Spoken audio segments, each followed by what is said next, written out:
एक दिन टोबी बाघ ने हार्मोनी होलो नाम के शांत जंगल में कदम रखा।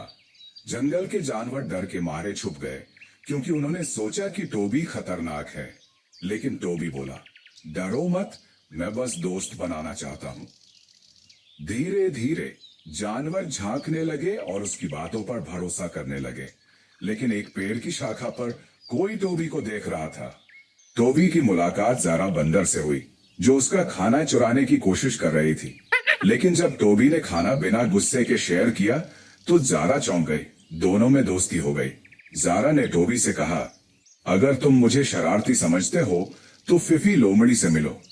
फिफी लोमड़ी ने टोबी को एक पहेली दी। उसने कहा, अगर तुम हमारी टोली में शामिल होना चाहते हो तो इसे हल करो। टोबी ने ज़ारा की मदद से पहेली हल कर दी और फिफी ने उसे सम्मान दिया। तभी जंगल में तेज दहाड़ सुनाई दी। फिफी ने पूछा, ये कौन दहाड़ रहा है? जंगल में एक बड़ा भालू जोर जोर से दहाड़ रहा था। वह परेशान और गुस्से में लग रहा था। बाघ, बंदर और लोमड़ी ने डरते डरते भालू के पास जाने की कोशिश की। भालू ने टूटी हुई पेड़ की ओर इशारा किया और बताया कि उसका शहद गायब हो गया है। सबने मिलकर जंगल में सुराग ढूंढे और पेड़ के पास अजीब पैरों के निशान देखे। पैरों के निशान का पीछा करते हुए उन्होंने एक सांप को देखा जिसकी त्वचा पर शहद लगा था।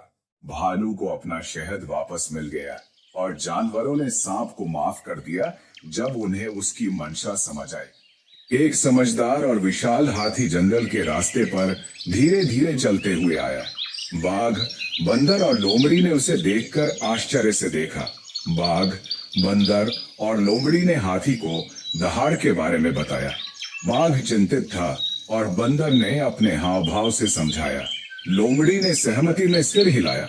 हाथी ने अपनी सूंड उठाई और शांत स्वर में जानवरों को समझाया कि डर के बजाय एकजुट होकर समस्या को हल करना चाहिए।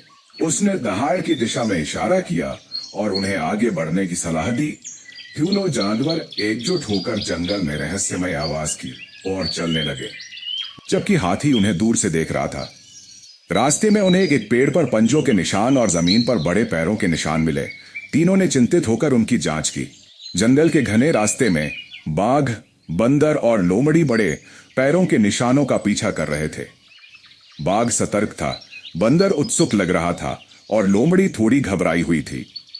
अचानक सूरज की किरणों से जंगल की जमीन पर एक बड़े जानवर की परछाई दिखाई दी। तीनों हैरान होकर रुक गए और एक दूसरे को देखा।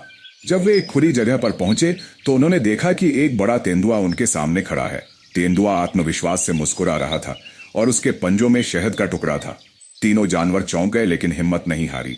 बाघ ने बंदर और लोमड़ी के सामने खड़े होकर धीरे से गरजते हुए तेंदुए को चुनौती दी। बंदर और लोमड़ी घबराए हुए थे लेकिन वे बाघ के साथ खड़े रहे। फिर लोमड़ी ने एक योजना बनाई और धीरे से बाघ और बंदर को बताया। तीनों ने मिलकर तेंदुए को डराने का फैसला किया। बाघ ने जोर से दहाड़ मारी और आगे बढ़ा। बंदर ने एक लकड़ी उठाकर तेंदुए की तरफ फेंकी, जिससे तेंदुआ चौंक गया। लोमड़ी ने विजयी मुस्कान दी। तेंदुआ गुस्से से गुर्राया लेकिन जल्दी ही जंगल में भाग गया। बाघ, बंदर और लोमड़ी ने एक दूसरे को देखकर खुशी मनाई और अपनी जीत का जश्न मनाया।